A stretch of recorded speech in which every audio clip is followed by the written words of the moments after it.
Welcome everybody in our channel Learn Cooking.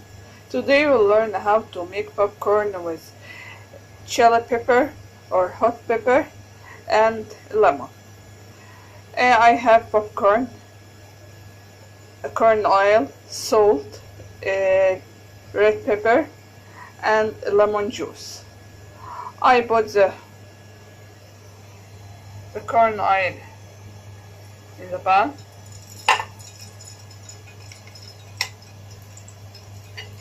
After that I put the salt with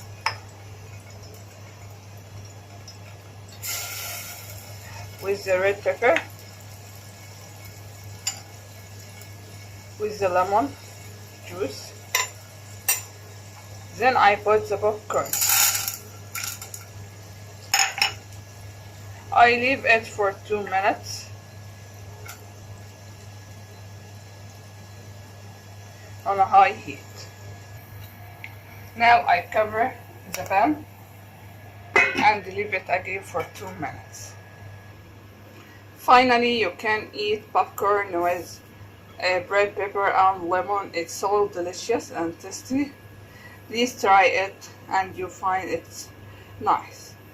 If you like the video, subscribe the channel. If you have any comments, write it.